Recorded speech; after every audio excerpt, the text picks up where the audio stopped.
తో పాటు మిగిలిన అంశాల్లోకి వస్తే చిరంజీవి మెగా ఫ్యామిలీల మధ్య అంతరం ఏమన్నా పెరిగిపోతుందా? చూసారు దాదాపు ఈ గ్యాప్ ఒక దశాబ్దంగానే ఉన్నట్టు కనిపిస్తోంది. ఇవాళ ఏదో హఠాత్తుగా ఓవర్ నైట్ పుట్టుకొచ్చింది కాదు. దీన్ని అడ్రస్ చేయడానికి మరి రెండు ఫ్యామిలీస్ నుంచి ఇద్దరు పెద్దలు ముందర కూర్చుంటే అయిపోతుంది. వాస్తవంగా చాలా సాఫ్ట్ చిరంజీవి గారు, అరవింద్ గారు కూడా అకామిడేటివే. వాళ్ళిద్దరూ అక్రాస్ ద టేబుల్ కూర్చొని మాట్లాడుకుంటే అయిపోతుంది. వీళ్ళు ఎంతమందికి స్పేస్ ఇవ్వటం దేనికి? రకరకాల సోషల్ మీడియాలో వస్తున్న వాటికి. అల్లు అర్జున్ కూర్చోబెట్టిన కొంచెం చిన్నపిల్లాడివి, ఎందుకు ఇవన్నీ, మనందరం కలిసి పని చేసుకుందాం, ఒక ఫ్యామిలీ కదా అనే మాట ఎందుకు రావట్లేదు రెండు వైపుల నుంచి? అంటే కలిసి పని చేసుకోవటం అనేది కాదండి, ఎవరి ఐడెంటిటీకి సంబంధించినటువంటి వ్యవహారంగా మారింది ఇది. ఐడెంటిటీ అంటే మేము చిరంజీవి గారి ఇండస్ట్రీకి రావడానికి ముందే అక్కడ అల్లు ఫ్యామిలీ ఉంది. అంటే నటుడిగా ఒక అంటే ఆయన కోణంలో ఆయన చాలా పై స్థాయిలోనే ఉన్నారు అప్పటికి అల్లు రామలింగయ్య గారు. ప్రజాదరణగా చూసుకున్నా కానీ లేకపోతే ఇండస్ట్రీ పరంగా చూసుకున్నా కానీ రామలింగయ్య గారిది, అల్లు రామలింగయ్య గారిది ఆయన versatile personality and social commitment. ఆయన హోమియోపతి వైద్యం కోసం ఆయన చేసిన కృషి, బేసిక్గా ఏంటంటే కమ్యూనిస్ట్ బ్యాక్గ్రౌండ్ నుంచి వచ్చారు ఆయన. రెండూ ఉన్నాయిలేండి ఆయనకి, కాంగ్రెస్ కమ్యూనిస్టు రెండు బ్యాక్గ్రౌండ్స్ ఉన్నాయి. పరకాల శేషావతారం గారి మిత్రుడు ఆయన రాసినటువంటి నాటకాల్లో నటించడంతో ఆ సర్కిల్తో సంబంధాలు ఉన్నాయి. గరికపాటి రాజారావు గారితో ప్రజానాట్య మండలి సంబంధాలు ఉన్నాయి ఆయనకి. అలా అన్ని సెక్షన్స్, ఆయన స్వతంత్ర సమరయోధుడు కూడా. ఇలా రకరకాల ఇవి ఉన్నాయి ఆయనకి. నటుడిగా ఆయన చాలా ఎస్టాబ్లిష్డ్. అప్పటికి చిరంజీవి వచ్చే నాటికి 78 నాటికి అల్లు రామలింగయ్య గారు చాలా పెద్ద ఫిగర్ సినిమా పరిశ్రమ పరంగా. అయితే అప్పటికి అరవింద్ గారు కూడా ప్రొడ్యూసర్గా 4-5 శతదినోత్సవ చిత్రాలు ఉన్నాయి ఆయన అకౌంట్లో. శివాజీ గారి బంగారు పథకం సినిమా తెలుగు నేలలో శతదినోత్సవాలు జరుపుకున్నటువంటి సినిమా, అది మొదటి సినిమా ఆయనకి. ఆ తర్వాత గౌరవం అనేటువంటి శివాజీ గారి సినిమా డబ్ చేశారు, అది పెద్ద హిట్. ఆ తర్వాత దేవుడే దిగి వస్తే, బంట్రోతు భార్య, దాసరి నారాయణరావు గారికి అల్లు రామలింగయ్య గారికి ఉన్నటువంటి అనుబంధంతో ఆయన తొలి దశలో దాదాపు 3 సినిమాలు వాళ్ళకి డైరెక్ట్ చేశారు గీతా ఆర్ట్స్ బ్యానర్లో, 3 శతదినోత్సవ చిత్రాలే. ఇలా మొదలైనటువంటి ప్రయాణం. ఆ టైంలో ఈయన పరిచయం కావటం 78 ఆ ప్రాంతాల్లో చిరంజీవితో పరిచయము జయకృష్ణ గారి ద్వారా అలా మొదలైంది ఇది. అయితే అల్లు అనేది ఆల్రెడీ అప్పటికి ఎస్టాబ్లిష్ అయిపోయిన ఉన్నటువంటి బ్రాండ్. ఇది మెగా అనేది తర్వాత వచ్చినటువంటి బ్రాండు. దీంతో ఈ కాంపౌండ్ హీరోగా తనని చూసే ప్రయత్నం జరుగుతోంది, దీన్ని గండి కొట్టాలి అని ఉద్దేశంతో ఆయన సరైనోడు సినిమాకి సంబంధించినటువంటి ఈవెంట్లో పవన్ కళ్యాణ్ గురించి మాట్లాడాలి, కళ్యాణ్ గురించి మాట్లాడాలని బయట నుంచి అరుపులు కేకలు వినిపించినప్పుడు నేను మాట్లాడా అన్నాడు ఆయన. అక్కడి నుంచి మొదలైంది ఈ వివాదం. అంటే ఇది వ్యూహాత్మకంగానే ఆ మాట, అది గీతా ఆర్ట్స్ సినిమానే. సో అరవింద్ గారి స్క్రిప్ట్ ఉంది దీని వెనకాల అనేటువంటి ఒక అభిప్రాయం ఉంది ప్రపంచంలో. అంటే ఇక్కడ ఇంకొకటి, ఇప్పుడు మెగా పీఠం, మెగా సింహాసనం, ఇది చిరంజీవి గారు నెమ్మదిగా రిటైర్మెంట్ ప్రకటిస్తే ఆ పీఠం మీద కూర్చోనేది ఎవరు? అది రామ్ చరణ్, అంటే వారసుడిగా రామ్ చరణ్ వస్తాడు. రామ్ చరణ్ వస్తాడా లేకపోతే ఇంకెవరు అనే దగ్గర ఆ పీఠం మీద కూర్చునే అవకాశం డెఫినెట్గా అల్లు అర్జున్కి, అవకాశం మాత్రమే కాదు అర్హత కూడా అల్లు అర్జున్కు ఉంది అనేది ఎస్టాబ్లిష్ చేయటం అనేది వ్యూహాత్మకంగానే మొదలైంది. అంటే ఆ పీఠం మీద కూర్చోవటం కన్నా కూడా ఆ ప్లేస్లోకి వెళ్ళటం. అలాగే అన్స్టాపబుల్ షోకి అల్లు అర్జున్ వచ్చిన సందర్భంలో మెగాస్టార్ అల్లు అర్జున్ అనే మాట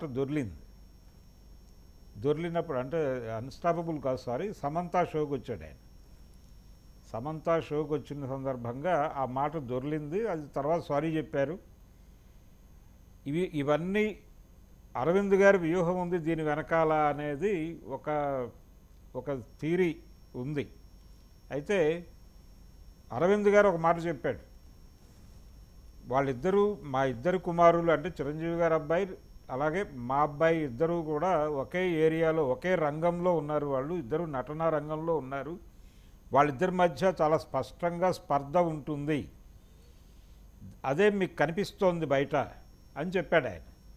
అంటే స్పర్ధ ఉంది అనే దాన్ని ఆయన అడ్మిట్ చేశాడు బహిరంగంగా.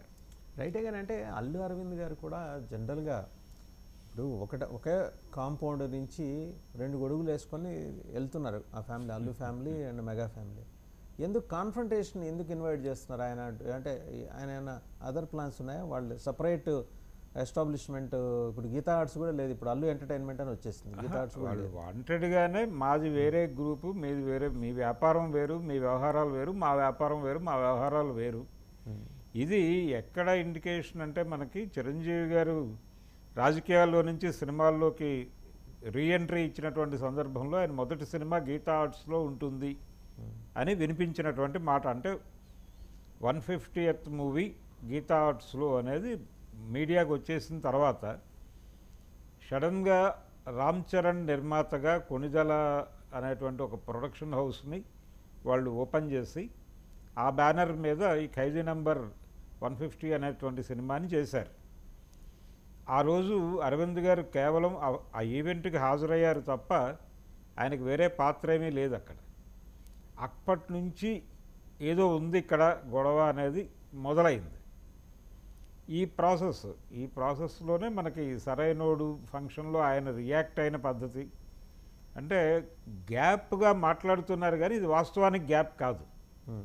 ఎవరి శిబిరం వాళ్ళు, మా శిబిరం మాది, వాళ్ళ శిబిరం వాళ్ళది. అలాగే ఈ ప్రత్యేక గుర్తింపులు ఎవరికి లొంగి ఉండాల్సినటువంటి అవసరమో ఇది లేదు. ఎవరి యుద్ధం వాళ్ళని చేసుకుందాం. అయితే వారికి కష్టం వచ్చినప్పుడు వీరు, వీరికి కష్టం వచ్చినప్పుడు వారు ఖచ్చితంగా నిలబడేటువంటి ఒక రిలేషన్ అయితే వాళ్ళ మధ్య ఉంది. కానీ ఇప్పుడు బయట విస్తృతంగా చర్చ జరగటం వలన ఆ ఏరియాలో కూడా డిస్టర్బెన్స్ జరిగే ప్రమాదం కనిపిస్తోంది. ఇది వాంటెడ్గానే చర్చలు జరుగుతున్నాయి బయట. దీనివలన రకరకాల ప్రాబ్లమ్స్ వచ్చేటువంటి అవకాశం ఉంది. అరవింద్ గారు ఒక మాట అంటే అనవసరంగా రప్చర్ చేస్తున్నారు దీన్ని. పవన్ కళ్యాణ్ గారు అన్న మాట వేరు, అది వేరే కాంటెక్స్ట్లో అన్నాడు ఆయన. ఏది అడవి రాముడు వర్సెస్ పుష్ప అని చెప్పి ఆయన తీసుకొచ్చినటువంటి ఆర్గ్యుమెంట్, ఆ ఆర్గ్యుమెంటు జనరల్ ఆర్గ్యుమెంటే తప్ప దాన్ని పుష్పకో లేకపోతే అల్లు అర్జున్కో ఆపాదించి చర్చలు చేయకండి అనేది ఒకటి ఆయన మాట్లాడవచ్చు. అరవింద్ గారు ఇంటర్వ్యూన్ అయితే ఇది ఇష్యూ సాల్వ్ అయిపోతుంది. అంటే అట్నుంచి కంటే కూడా చిరంజీవి గారి వైపు నుంచి కంటే కూడా అరవింద్ గారు ఇంటర్వ్యూన్ అయితేనే పరిష్కారం అవుతుంది ఇది. అయితే ఆయన కూడా కొంచెం చూస్తున్నట్టున్నాడు వ్యవహారాన్ని. జరగనివ్వండి, ఇదేదో పుష్ప 2 రిలీజ్కి దోహదపడే అంశంగానే చూస్తున్నాడు ఆయన. మరక మంచిదే అన్న టోన్లో వెడుతున్నట్టున్నాడు ఆయన కూడా. ఆ ధోరణి కనిపిస్తోంది. ఆయన సాల్వ్ చేసేయగలడు దీన్ని. ఎందుకంటే ఆయన ఇప్పటికీ గుడ్ రిలేషన్స్ మెయింటైన్ చేస్తున్నాడు తను పర్సనల్గా. ఆయన పవన్ కళ్యాణ్ దగ్గరికి వెళ్ళి మాట్లాడిన సందర్భంలోనూ, తర్వాత అంతకుముందు పిఠాపురం కూడా వెళ్ళాడు ఆయన. పిఠాపురం వెళ్ళి అక్కడ జరుగుతున్నటువంటి ప్రచార తీరుని గమనించి వచ్చాడు ఆయన. ఒకవైపు అల్లు అర్జున్ శిల్పా రవి గారి ఊరు వెళ్ళిన సందర్భంలోనే అరవింద్ గారు అక్కడికి వెళ్ళటం, పిఠాపురం వెళ్ళటం, ఇదంతా బ్యాలెన్సింగ్ ప్రోగ్రామ్గానే కనిపిస్తోంది. ఒకటి స్పష్టం, ఎవరి వ్యాపారాలు వారివి, ఎవరి శిబిరాలు వారివి. అల్లు ఫ్యామిలీ, అల్లు బ్రాండ్ వేరు, మెగా బ్రాండ్ వేరు. వీళ్ళిద్దరూ ఇప్పుడు ఇంకొక థియరీ ఈ మెగా పీఠం కోసం అనేది అంటున్నారు. కానీ మెగా పీఠం అంటే ఇండస్ట్రీలో పెద్ద హీరో ఎవరు, నెంబర్ 1 హీరో, నెంబర్ 1 స్థానం, దానికోసం వాళ్ళిద్దరూ పోటీ పడితే, అల్లు అర్జున్ రామ్ చరణ్ పోటీ పడితే మెజారిటీ ఓట్లు ఇప్పటికి ఉన్నటువంటి సన్నివేశం ప్రకారం చూస్తే అల్లు అర్జున్కే ఎక్కువ ఓట్లు పడేటువంటి ఛాన్సెస్ ఉన్నాయి. యాజ్ అ ఫిలిం క్రిటిక్ మీరు ఎలా చూస్తారండి? అంటే వాళ్ళిద్దరి మధ్య నిజంగానే ఒక కైండ్ ఆఫ్ స్క్రీన్ కాంపిటీషన్ కనుక వస్తే who will be rated as the best among between those two? Allu అర్జున్కే ఉందండి ఎడ్జ్. అల్లు అర్జున్ అంటే తను చేసినటువంటి క్యారెక్టర్స్ ద్వారా తను అలా ఎస్టాబ్లిష్ చేసుకున్నాడు. అతనికి ఇంకా ఛాన్స్ ఉంది. డెఫినెట్గా నెంబర్ 1 పొజిషన్కి వెళ్ళేటువంటి ఛాన్స్ వాళ్ళిద్దరిలో కంపేర్ చేస్తే అల్లు అర్జున్కి ఉంది. సో దీంతో పాటు స్త్రీ 2 బాగా దానికి సంబంధించిన చర్చ నడుస్తుంది సినిమా. ఏంటి సార్ అంత స్పెషాలిటీ అంటే అది ఒక హారర్ జానర్లో చేసినటువంటి సినిమా. అది చాలా తక్కువ బడ్జెట్లో చేసినటువంటి సినిమా. చాలా పెద్ద సినిమాలతో అది పోటీ పడుతూ రిలీజ్ అయ్యి